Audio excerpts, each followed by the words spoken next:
The dust hit them before the sound did. A wall of red laterite kicked vertical by treads, rolling across the landing zone at FSB Gold like a squall line nobody forecasted. Specialist Dominic Ferreira dropped the IV bag he'd been inventorying and turned toward the perimeter road. 4 M113 armored personnel carriers, tracks locked, engines screaming at redline, blew past the aid station, heading south. Not away from the tree line, where the radio chatter said Charlie had sprung an ambush, toward it. Ferreira's crew chief, a staff sergeant named Wakefield, stood next to the skid of their Huey with a cigarette halfway to his mouth and watched the column disappear into its own dust cloud. The medevac bird had been spooling up for a standard extraction run, wounded coming out that sort of morning. Instead, 4 tracks loaded with infantrymen from the Mechanized battalion just drove straight into the kill zone at something close to 35 miles per hour. Wakefield said something short. The after-action interviews don't record it, but 3 people remembered it involved God's name and a question about sanity. What Ferreira and Wakefield didn't know, couldn't have known from where they stood, is that the column commander had made a decision roughly 90 seconds earlier that broke every rule the Army had written about mechanized response to ambush. Doctrine said stop. Doctrine said dismount. Doctrine said establish a base of fire, locate the enemy position, maneuver on foot. The colonel who wrote that doctrine had never been to Phuoc Tue province. He'd never watched an ARVN convoy burn because it did exactly what the manual prescribed. Stopped, bunched up, died in place. The M113s in that column didn't stop. They turned into the ambush and accelerated.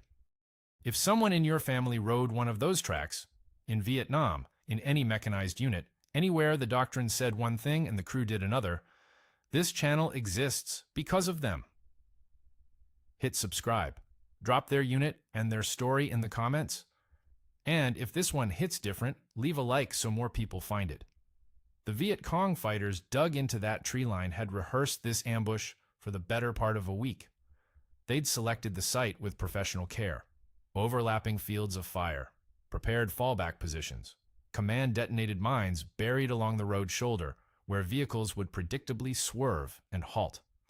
Every element of the trap assumed one thing, that the Americans would react the way Americans reacted, the way the French had reacted, the way the ARVN still reacted. Stop the column. Create a static target. Pour fire into sheet metal and confusion until the helicopters came, and then melt into the jungle before the gunships arrived. That sequence had worked dozens of times along Route 2. The timing ran like clockwork, 40 minutes from first shot to extraction. The VC had 40 minutes of ammunition staged, 40 minutes of discipline rehearsed. They got about 4. The lead M113 hit the mine line at full speed. The driver, whose name the records don't preserve, kept his foot on the accelerator through the blast. The track lurched through a road wheel and kept moving. Behind him, the second vehicle's 50 caliber gunner opened up into the tree line while the carrier itself never deviated from its heading. The third and fourth tracks fanned left, crashing through elephant grass tall enough to hide a man standing upright, their machine guns raking the prepared positions from an angle the VC planners hadn't accounted for. Because nobody accounts for a target that charges. Back at the aid station, Ferreira could hear the 50 cals. Not the disciplined short bursts of suppressive fire, long, sustained, furious hammering that meant someone had decided volume mattered more than barrel life. Wakefield grabbed the co-pilot and pointed at the Huey. They assumed casualties, lots of casualties. A mechanized platoon driving into a prepared ambush should produce casualties the way a furnace produces heat. That's just physics married to probability. The radio calls coming through told a different story. Confused, overlapping, half-shouted transmissions where the excitement outran the protocol. Someone kept repeating a phrase that the communications log recorded phonetically because the transcriber apparently couldn't believe it either. The VC positions had collapsed, not after an hour of maneuvering, not after air support arrived. The guerrillas who had spent a week building a perfect killing ground abandoned it in under 5 minutes because 11 tons of aluminum armor plate came at them instead of away from them, and nobody in their experience had ever done that before. The M113 arrived in Vietnam with a reputation it never deserved and a nickname it absolutely did: aluminum coffin. The hull measured between 28 and 38 millimeters of 5017 aluminum alloy, enough to stop small arms fire at range, not enough to stop a determined round from an AK-47 at anything under 200 meters. Crews figured this out fast. The Army figured it out slower. The original design called for troops to ride inside, buttoned up, firing through ports. Textbook Cold War thinking, built for a European battlefield where Soviet artillery fragments and nuclear fallout made sealed compartments sensible. Phuoc Tuy province had no Soviet artillery. It had tree lines, rice paddies, and guerrillas who understood geometry well enough to aim for the flat sides of a vehicle moving in a straight line down a predictable road. So, the crews adapted. They rode on top, sandbags on the floor, flak jackets draped over the sides like medieval tapestries made of ballistic nylon. And then came the guns. The 50 caliber M2 Browning, mounted on the commander's cupola, sat exposed, no shield. The gunner stood chest high above the hull to fire it, silhouetted against whatever sky Vietnam offered that day.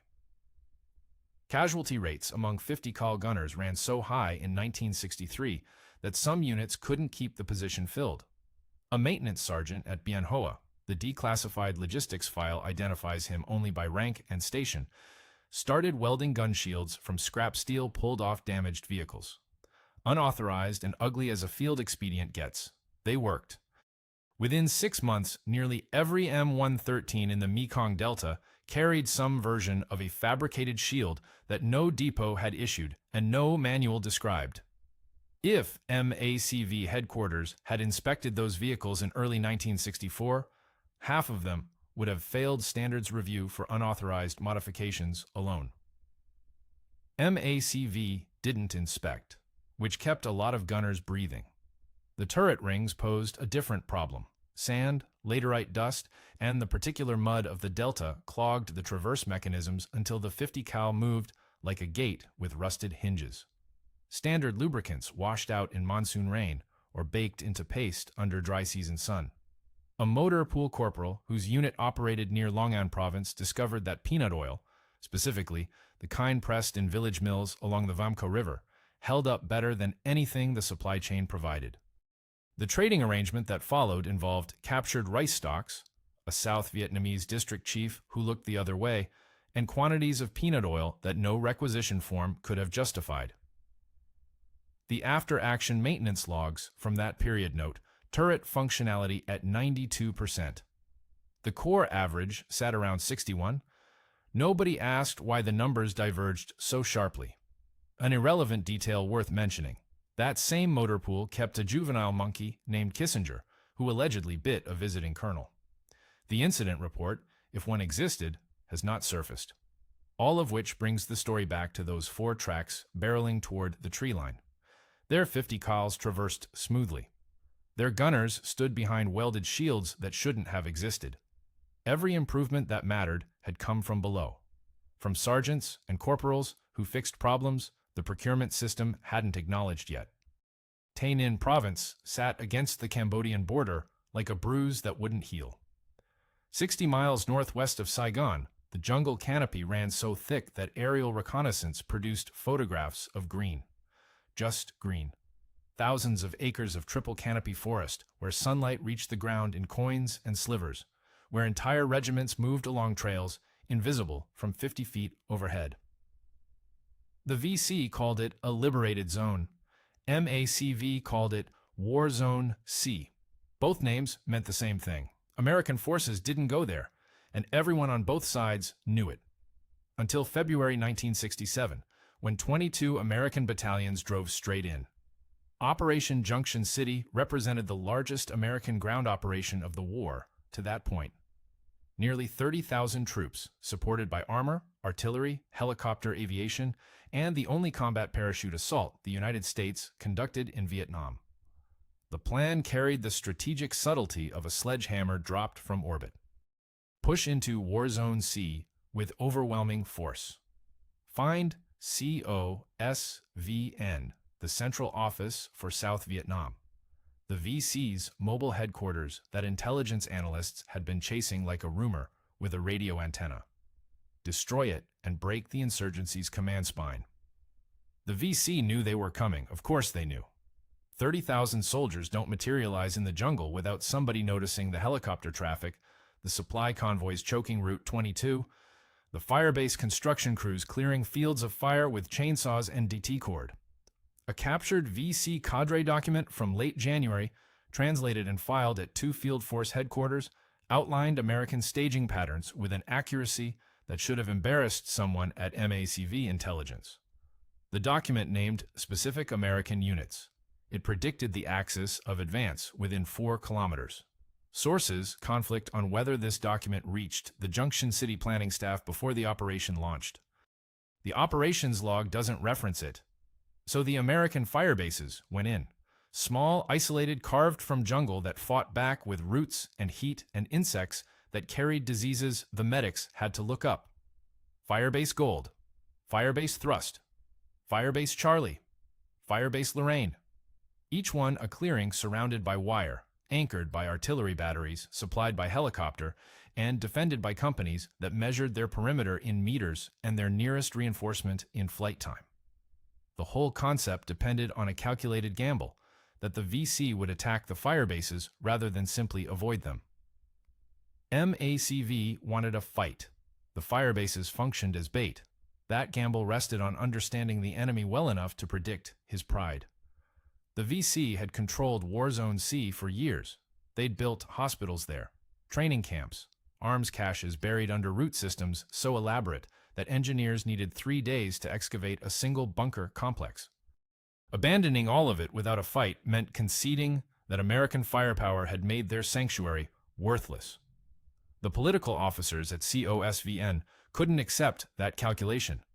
A guerrilla army that refuses to defend its base areas stops being an army and starts being a collection of men carrying rifles through somebody else's jungle. The 9th Phi C Division, roughly 5,000 fighters organized into 3 regiments with supporting weapons companies, received orders to hit the firebases. Not probe them, hit them. Overwhelm the perimeter, destroy the artillery, inflict casualties spectacular enough to make the American public question whether 30,000 soldiers belonged in a forest on the Cambodian border. The division commander, a professional soldier who had fought the French at Dien Bien Phu, organized his assault forces with a competence that the after-action reports grudgingly acknowledged. Mortar crews registered their targets during daylight using sound alone, never firing a round that might reveal their positions. Infantry companies rehearsed breach techniques against wire obstacles built to replicate American defensive patterns. Sappers, the elite demolition teams, who crawled through wire with Bangalore torpedoes strapped to their bodies, trained on a mock-up firebase, reportedly constructed 7 kilometers inside Cambodia, beyond the reach of American ground reconnaissance. The Americans at those firebases had their improvised gun shields and their peanut-oiled turret rings and their sandbag floors.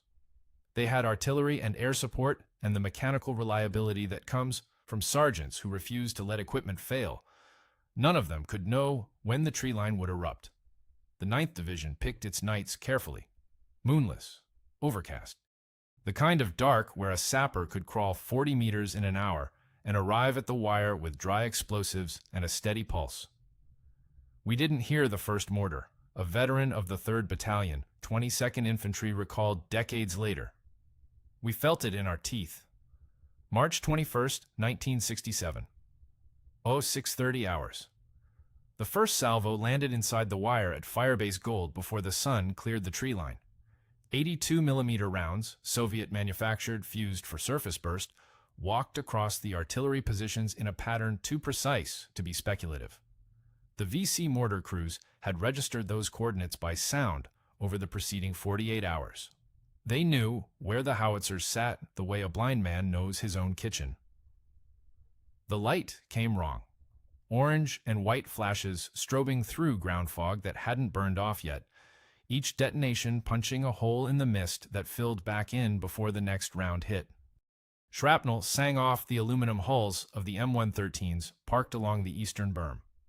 Men who'd been eating sea rations 90 seconds earlier, flattened behind sandbag walls that shuddered with each impact.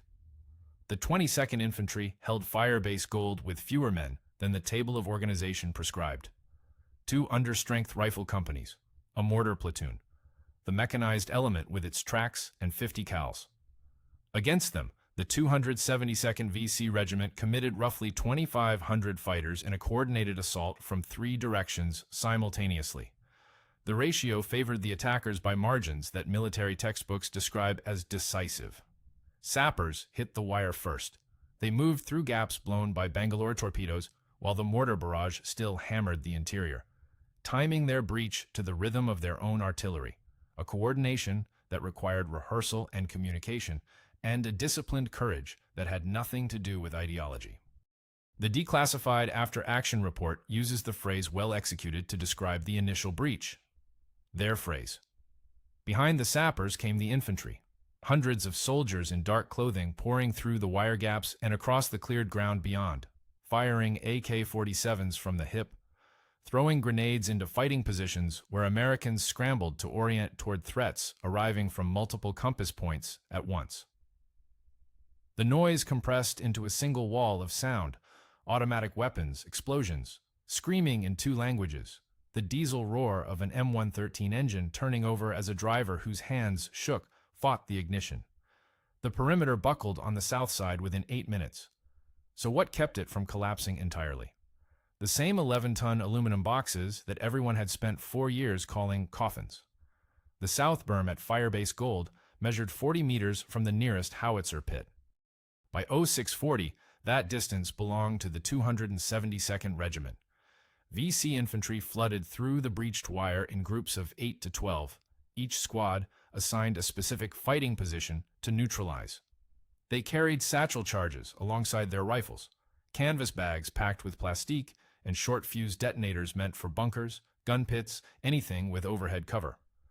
The first American mortar position fell when a sapper rolled a charge under the baseplate and kept running. The blast flipped the tube sideways and killed the assistant gunner. The gunner survived with ruptured eardrums and crawled north toward the command post, dragging his left leg, leaving a dark trail in the laterite that other men followed because they couldn't see where else to go. The fog hadn't lifted. Smoke from the mortar barrage mixed with ground mist until visibility dropped to 30, sometimes 20 meters. Americans fired at muzzle flashes. VC fired at muzzle flashes. In that kind of fight, volume matters more than aim, and the 272nd had brought volume. Captured weapons logs from the regiment list over 400 automatic weapons committed to the assault. AK-47s, RPD light machine guns, RPG-2 launchers for the bunkers. The Americans had M16s that jammed in laterite dust and M60 machine guns that didn't. The perimeter shrank. Not in a clean retrograde, nobody ordered a withdrawal to a secondary line because no secondary line existed. Men simply died or moved backward, and the living clustered around whatever cover still functioned. The command post, the remaining howitzer pits. The M113s on the eastern berm, engines running now, 50 cals hammering into the fog at cyclic rate. The VC approaching through the southern wire had no way to account for those howitzers. 2 of the 4 105mm guns remained operational. Their crews had survived the mortar barrage through a combination of overhead cover and geography, positioned on slightly higher ground where drainage kept the pits from flooding and sandbag walls stood a course taller than regulation called for. That extra course of sandbags was about to matter. The battery commander made a decision that artillery school doesn't teach because artillery school assumes the enemy stays at range. He ordered beehive rounds. Beehive. The word sounds almost gentle. The M546 anti-personnel round contained approximately 8,000 steel flechettes, tiny darts, each about an inch long, packed into a canister that fit a standard 105mm chamber. On firing, the canister split open and the flechettes spread in a cone that widened with distance. At 300 meters, the pattern covered an area roughly the size of a football field. At point-blank range, the range these gunners faced, the cone stayed tight, dense. A column of steel needles moving at nearly 4,000 feet per second. The crews depressed their tubes to 0 elevation, muzzles pointed straight into the tree line, straight into the mass of VC infantry still pushing through the wire gaps, barely 100 meters away. A howitzer firing direct at 100 meters functions less like artillery and more like the largest shotgun ever manufactured. The first beehive round fired at 0644. The effect defied the vocabulary available to the men who witnessed it. A swath of jungle simply emptied, trees stripped of bark and leaves in a band 15 meters wide, bodies scattered in patterns that bore no relationship to human movement. Flechettes don't push, they perforate, and the kinetic transfer dropped men where they stood in postures that looked like interrupted walking. The second round followed within 8 seconds, adjusted slightly left. The third covered the wire gap directly. 3 rounds. 24,000 flechettes. The southern assault stalled as if someone had closed a door. But the east and west attacks continued. The 272nd had committed companies on 3 axes precisely to prevent a single defensive response from stopping the whole assault. VC commanders on the flanking approaches heard the beehive rounds. Everybody within 2 kilometers heard them and pushed harder, understanding that the howitzers could only point one direction at a time. The eastern berm held because the M113s sat there, 4 tracks with their engines running and their 50 cals traversing on peanut-oiled turret rings, pouring fire into the tree line at rates that chewed through ammunition cans faster than loaders could crack open new ones. Brass casings piled ankle-deep around the tracks. The aluminum hulls pinged and sparked as AK rounds found their mark and failed to penetrate at the angles the VC fired from, low, upward, hitting sloped surfaces that deflected rather than absorbed. The western berm had no tracks. It buckled at 0651, and VC infantry poured into the firebase interior from 2 directions at once. The pocket that remained measured roughly 60 meters across. Inside it, the command post, 2 howitzers, 4 M113s, and every American still breathing. Lieutenant Colonel Edward Collins grabbed the radio handset at the 2nd Battalion, 12th Infantry Command Post, 3 kilometers east, and heard Firebase Gold dying in real time. The transmission broke apart in bursts of static and gunfire, fragmented requests for medevac, ammunition counts delivered in voices pitched too high. The unmistakable background percussion of a 50 cal firing without pause. The battalion operations log recorded the call at 0653. 23 minutes into the assault. The phrase used, situation critical, perimeter compromised. Collins had an ACAV platoon. 5 M113s with their improvised gun shields, their welded armor plates, their 50 cals, and side-mounted M60s. Roughly 40 men including the crews. Between his position and Firebase Gold lay 3 kilometers of single-lane laterite road cut through jungle so dense that the canopy met overhead in places, forming a green tunnel where ambush wasn't a risk but a certainty. The 272nd Regiment had positioned blocking forces along every approach route, standard VC doctrine when assaulting a fixed position. Seal the roads, kill the relief column, let the firebase die alone. The conventional response called for a deliberate advance. Dismount infantry to screen the flanks. Move slowly. Clear suspected ambush sites with artillery prep fires. Secure each bend before committing vehicles around it. Textbook relief in force. The kind that takes 2 hours and arrives to find survivors or bodies. Collins didn't have 2 hours. The radio told him that much. He ordered the platoon to mount up, button the hatches on every track except the gun positions, and drive for Firebase Gold at maximum speed. No dismounts, no screening force, no artillery prep. 5 aluminum vehicles in a column on a jungle road at 32 kilometers per hour. Roughly the top speed an M113 could sustain on laterite without throwing a track. The platoon leader, whose name the battalion records abbreviate to a single initial and a rank, acknowledged the order without audible hesitation. Whether that reflected courage or shock stays unknowable at this distance. The drivers pushed their throttles forward, and the column lurched onto the road in a cloud of red dust that marked their position for every VC observer within a kilometer. The VC blocking force along the route expected a relief column. They had prepared fighting positions with interlocking fields of fire, RPG teams sighted on the road's choke points. Command detonated mines buried at curves where vehicles would slow. They expected the column to stop when the first mine detonated, dismount, bunch up behind their vehicles, and return fire from static positions. The column didn't stop. 0656, the lead track hit the first mine at the bend where the road curved northwest toward Firebase Gold. The blast lifted the front of the M113 6 inches off the laterite and blew the left track off its forward sprocket. The driver felt the steering go slack, felt the vehicle yaw left toward the ditch. He held the throttle open. The track dragged, caught, and the 11-ton hull scraped forward on bare road wheels, throwing sparks against red dirt. Behind him, the second vehicle closed the gap to 15 meters, and the 50 cal gunner opened up into the tree line on the right side, firing blind, firing at the green wall because the green wall had just tried to kill them. The VC blocking force executed their ambush exactly as rehearsed. RPG-2 rounds streaked from prepared positions on both flanks. Small arms fire converged on the column from elevated fighting platforms built into the canopy, a detail that suggests weeks of preparation, not days. AK rounds hammered the gun shields in rapid clusters, the sound inside the hull like someone beating a trash can with a ball-peen hammer.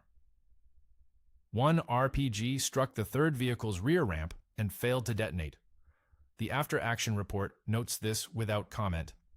A dud rocket on an aluminum hull carrying 8 men, the margin between catastrophe and anecdote. The column kept him moving, 32 kilometers per hour through an ambush kill zone designed to stop a battalion.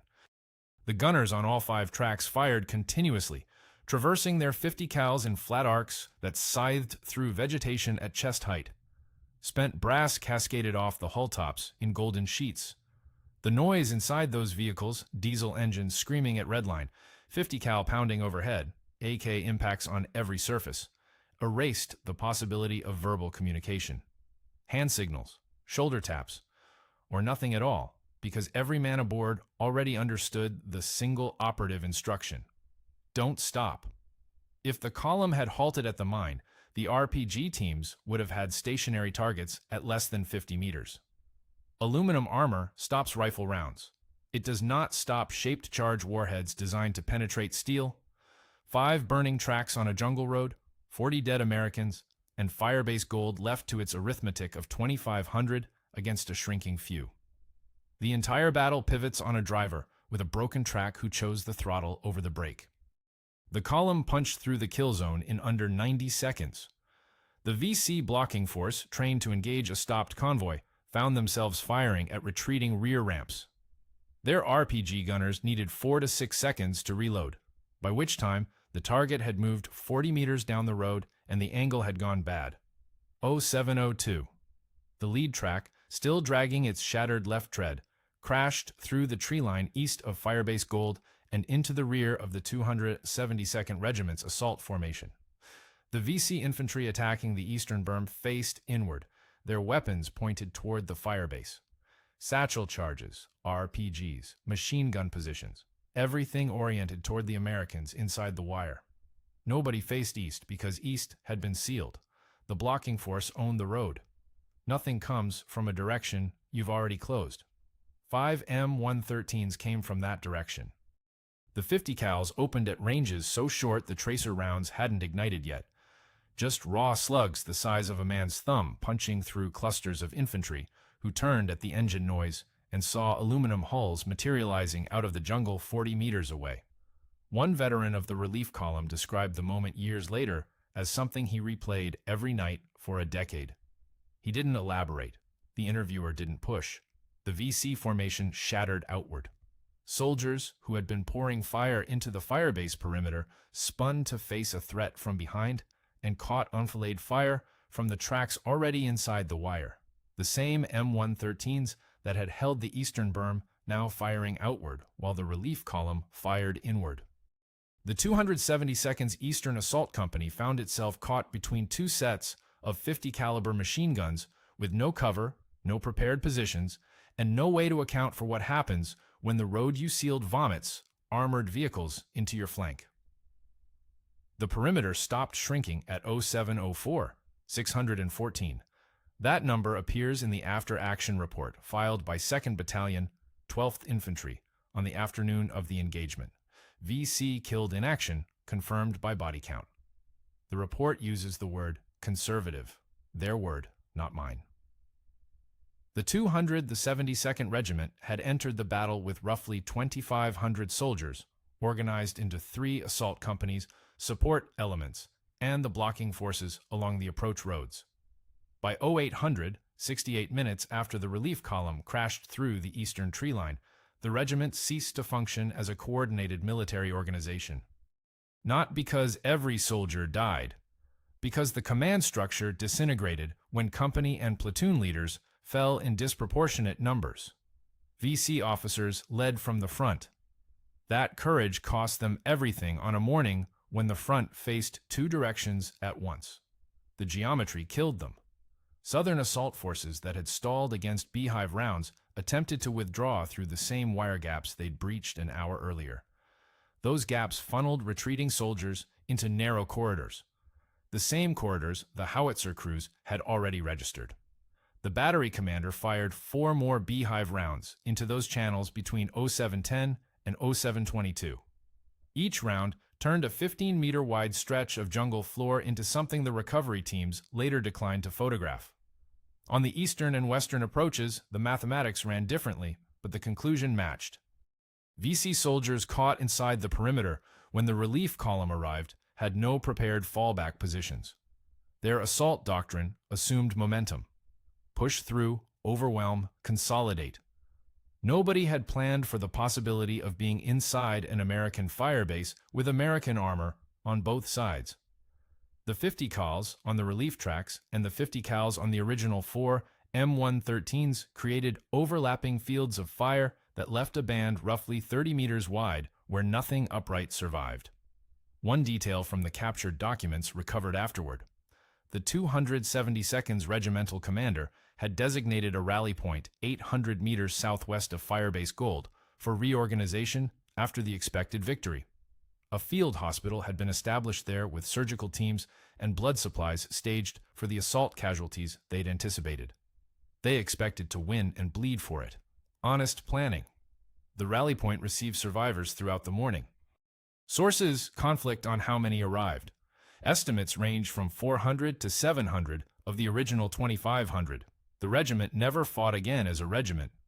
Individual battalions reconstituted over the following months with replacement troops drawn from North Vietnamese regular army fillers, which tells its own story about how many of the original VC soldiers walked out of Tainan province that morning. MACV intelligence downgraded the 272nd from combat effective to combat ineffective within 72 hours. The bureaucratic language obscured a simpler truth. A unit built over years, trained in Cambodian base camps, infiltrated through triple canopy jungle with 400 automatic weapons and a battle plan that should have worked, broke apart against 9 M113s and 2 howitzers firing ammunition designed for a nightmare nobody expected to have before breakfast. The United States Army had no doctrine for what Collins ordered his platoon to do. Let that sit for a moment, or at least a slow blink. The largest military institution on Earth, with libraries of field manuals covering everything from river crossings to nuclear battlefield hygiene, possessed zero written guidance on driving armored personnel carriers at full speed through a prepared ambush into the flank of a regimental assault. FM 1733, the Armored Cavalry Manual current in 1967, described the M113 as a battle taxi. Deliver infantry to the fight. Infantry dismounts. Infantry fights. The vehicle retreats to a covered position and waits like a cab with the meter running. Collins used his cabs as cavalry. The distinction matters because it explains why the VC blocking force set their ambush the way they did. They had studied American doctrine, captured manuals turned up regularly in base camps along the Cambodian border, translated into Vietnamese with annotations. They knew the relief column would stop at first contact, dismount, establish a base of fire, call for artillery, advance by bounds, every step predictable, every step slow, every step buying time for the assault force to finish the work at Firebase Gold. The blocking force didn't fail. The blocking force performed exactly as designed against an enemy that no longer existed by 0655, when Collins told 40 men in 5 aluminum boxes to drive through whatever they found on that road. What replaced Doctrine that morning ran on something harder to file in a manual. The driver of the lead track, the one who lost his left tread to a command-detonated mine and chose to grind forward on bare road wheels, made a decision that took less than a second and determined whether 25 or 30 Americans at Firebase Gold lived past sunrise. The after-action review conducted at division headquarters 4 days later asked Collins to explain his tactical rationale. The declassified summary of his response runs 11 words. Felt the situation required immediate action regardless of risk. 11 words covering a calculation that meant they all die if we're slow, and some of us die if we're fast, so be fast. After Suoi Tre, the Army began revising its employment guidance for mechanized units in Vietnam. The ACAV configuration, the gun shields, the side-mounted M60s, the aggressive mounted tactics that sergeants had been improvising for 2 years, received official recognition. Troops started training for mounted assault. The vehicle that arrived in country as a battlefield bus left as something closer to a light tank with an open top and a prayer. But the revised manuals couldn't capture all of it. The formation diagrams, the engagement distances, the technical specifications, the recommended formations, all reproducible. The part where a 20-year-old specialist 4 with 7 months in country holds the throttle open while an RPG passes close enough to scorch the paint on his gun shield, that stays outside the curriculum. The 272nd Regiment planned for an army that fought by the book. They got an army that threw the book out a hatch somewhere on a laterite road and replaced it with a Detroit diesel engine, and the understanding that the men at Firebase Gold had about 15 minutes left. The VC had read the manual. The Americans hadn't written the new one yet. The gun shield on Track 3 had 14 impact craters across its face. 7 from AK rounds, 4 from RPG, fragmentation, 3 from sources the ordnance team couldn't identify. Each crater pushed the steel inward between 2 and 5 millimeters without penetrating. The shield weighed 68 pounds. A sergeant in the maintenance section ran his fingers across the dents that afternoon and said something nobody wrote down. So, what did the battlefield look like when the shooting stopped? Firebase Gold's perimeter resembled a construction site hit by a tornado and then set on fire. The southern berm had ceased to exist as a defensive structure. Sandbag walls that took 3 days to fill and stack had been scattered across a 40-meter arc by mortar impacts and satchel charges. Wire obstacles lay flat in tangled sheets, pressed into the laterite by bodies and boot prints and the treads of M113s that had driven back and forth across the same ground until the mud turned the color of rust. Spent brass covered everything. Shell casings from 50 cals, from M60s, from 16s, from AKs, all mixed together in a carpet of metal that crunched underfoot like gravel. The 2 howitzers sat in their pits with barrels depressed to nearly zero elevation, surrounded by the plastic canisters of expended beehive rounds stacked in rough piles where the loaders had tossed them. Someone had counted the canisters by mid-morning. 18 beehive rounds fired. At 8,000 flechettes per round, that put 144,000 steel darts into the jungle south of the firebase in under 90 minutes. The American dead numbered 21. 37 wounded, 11 of them urgent surgical cases evacuated by medevac helicopters that began landing at 0830 once the perimeter expanded enough to secure a landing zone. 21 dead, holding a firebase against 2,500 attackers.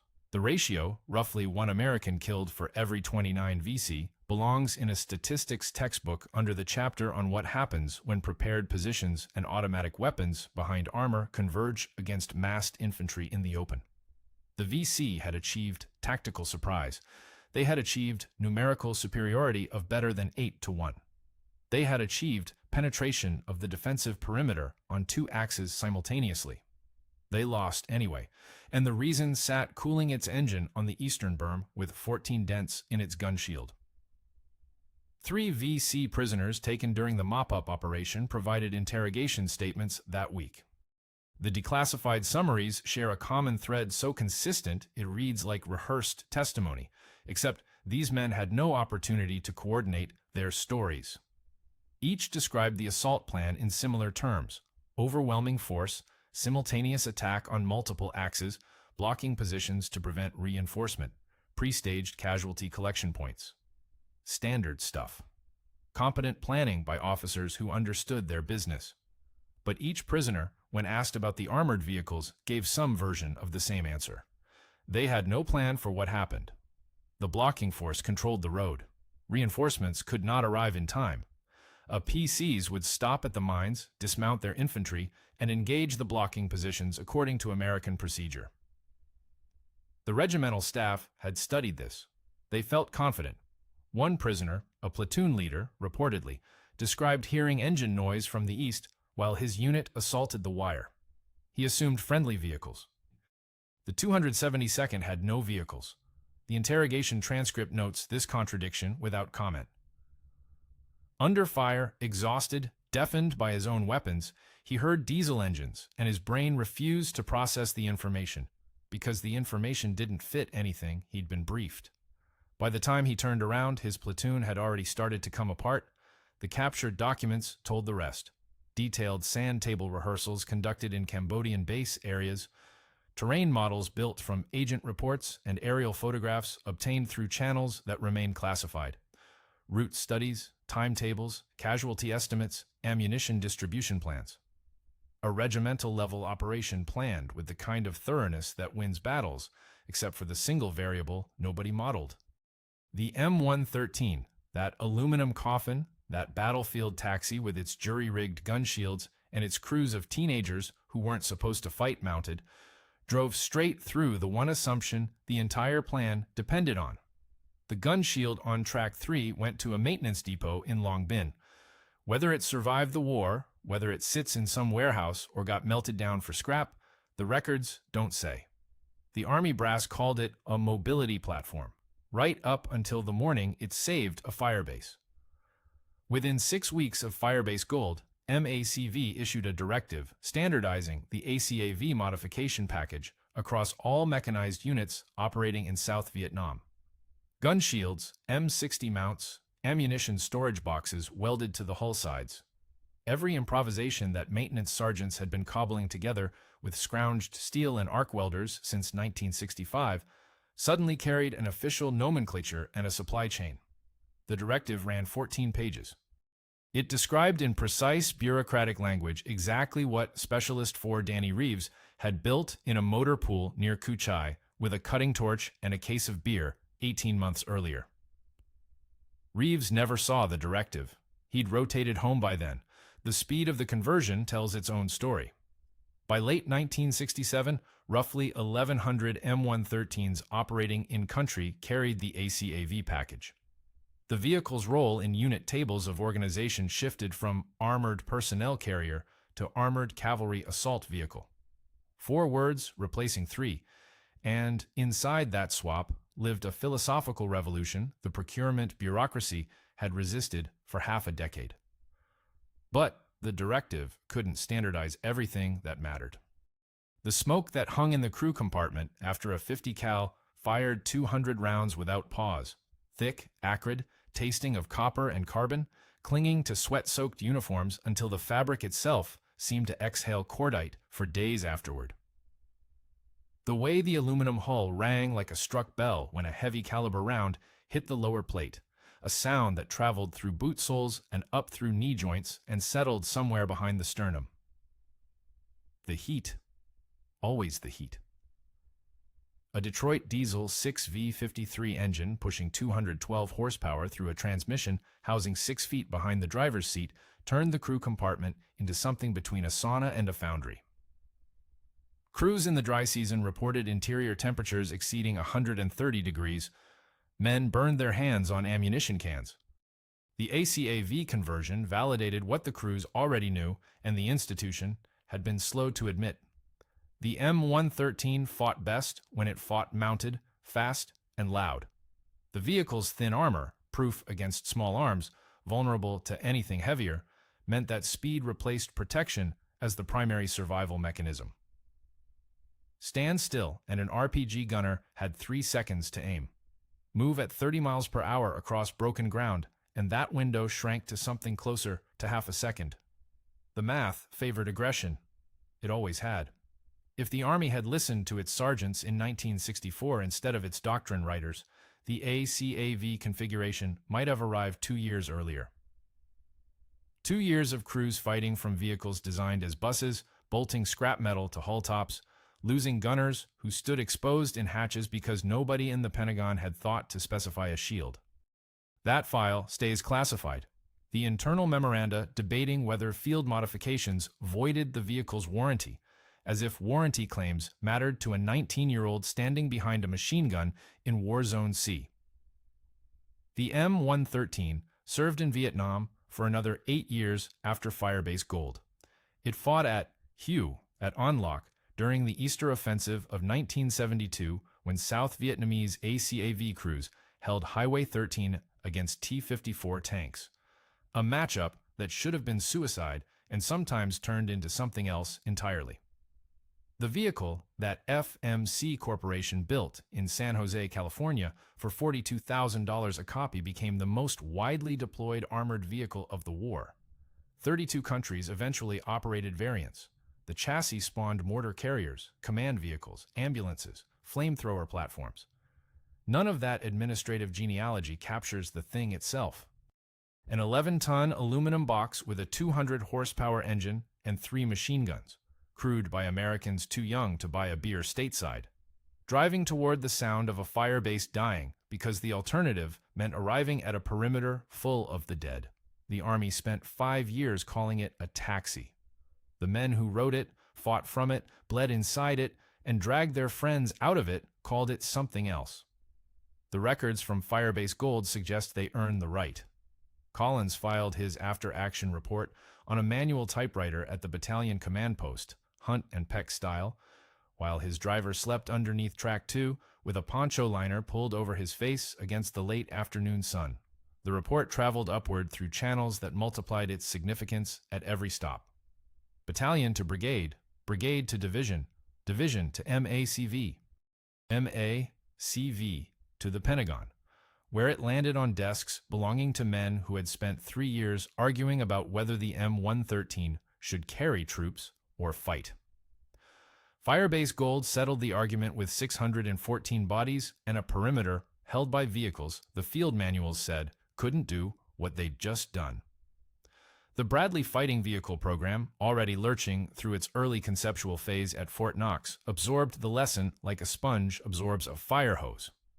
The specifications drafted in 1968 for what became the M2, Bradley read like a wish list written by ACAV crews: integrated weapons station, firing ports for mounted infantry, armor rated against 14.5mm heavy machine gun rounds, a turret with a 25mm chain gun. Every feature addressed a deficiency the M113 had exposed through blood and field modification. The Bradley arrived in 1981, 14 years after Firebase Gold, and when 2nd Armored Cavalry drove their Bradleys through Iraqi positions at the Battle of 73 Easting in 1991, they fought mounted at speed against a dug-in enemy, the same tactical concept Collins improvised on a laterite road in Thanh Ninh province. The Iraqis, like the 272nd Regiment, had planned for an enemy that would stop. The M113 itself kept going. 80,000 produced across 5 decades, 44 countries. The chassis outlived the Cold War, outlived the Soviet Union. It outlived most of the men who first bolted gun shields to its hull in motor pools that smelled of diesel and mosquito repellent. Variants still operate in a dozen armies. The aluminum coffin is immortal, or close enough. But the vehicle that rolled out of Firebase Gold on the morning of the engagement carried none of that future inside its hull. It carried empty ammunition cans, a floor slick with hydraulic fluid and spent casings, scorch marks on the gun shield where an RPG had passed close enough to blister paint, and a crew that hadn't slept in 31 hours. The dust hung in the air above the firebase, red laterite, fine as talc, kicked vertical by treads and rotors and concussion. It drifted west across the perimeter in a slow curtain that turned the morning light the color of copper. Collins pulled the last page from the typewriter, squared the stack against the desk, and handed it to his clerk.